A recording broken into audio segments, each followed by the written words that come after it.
ago, I think 7 years ago, on a night like this, on the 20th of November, when we first tried to gather as a community around the Transgender Day of Remembrance. It wasn't sponsored by the county yet.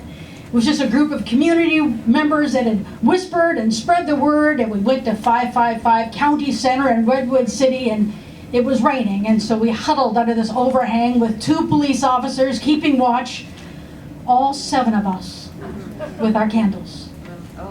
Look around. This year we have the longest list of transgender persons or gender nonconforming persons who were killed in a year. It's pushback is what it is for the progress that we've made, and we're still making, together.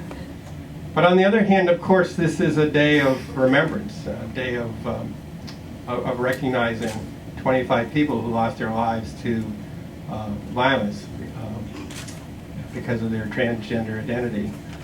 And we know that the challenges remain. There was just a study released showing that hate crimes have increased last year. It's not surprising, I think, given the federal administration. Anybody familiar with the character Medea?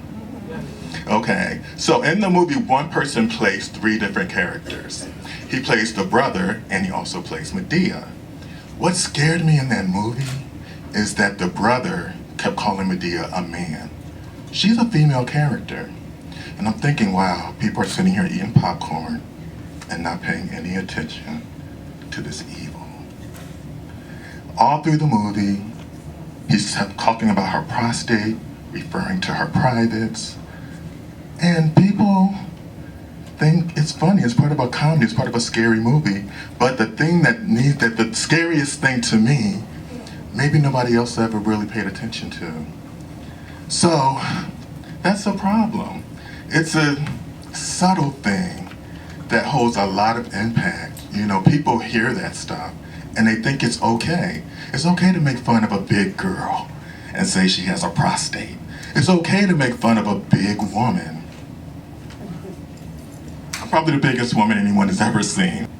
But we cannot talk about Transgender Day of Remembrance without acknowledging that racism, bigotry, misogyny, and patriarchy play an intricate role in the experience of many trans people, especially among transgender women in this country.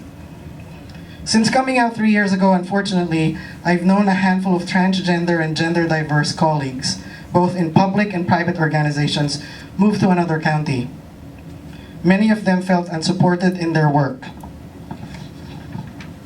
All of them felt varying degrees of trauma every day from coworkers and community members. To our healthcare and social service providers, you have so much to learn about being trans welcoming and trans competent. Accept that your own values and beliefs get in the way, even as you try to gather sexual orientation and gender identity questions about your patients and clients. Saying that these questions are too personal is really about your own discomfort. Amen. Own it, get over it, and get the skill to humbly ask the questions.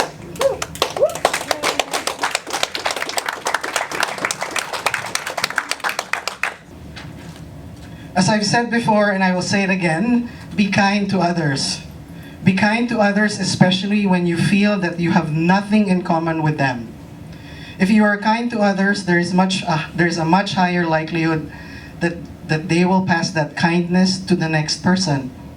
It's like the ripple effect of random acts of kindness. If you are part of the educational system, improve the educational environment for trans and gender diverse students by supporting that every school has a thriving GSA. See to it that the FAIR Act, requiring better representation of LGBT community in history, is successfully implemented in schools.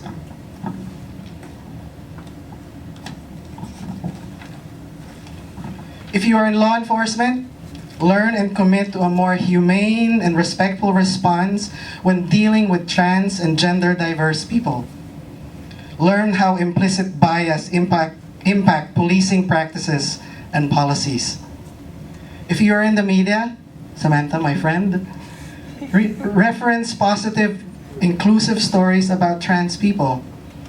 Don't only focus on the extreme stories of rags to riches, but also paint a picture that we are like everyone else, just living our lives.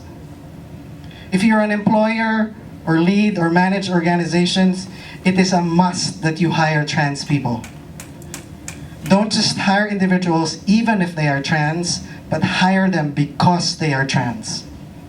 Create pathways and opportunities for trans people to succeed, thrive.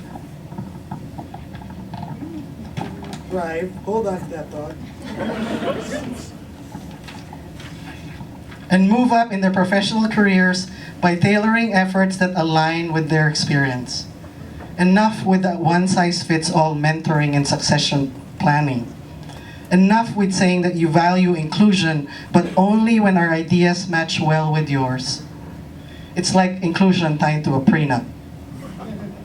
More importantly, know that our skills and experience go beyond LGBTQ+ issues. We are skilled to do other things. Stop pigeonholing us to only do LGBTQ kind of work. We know more than that.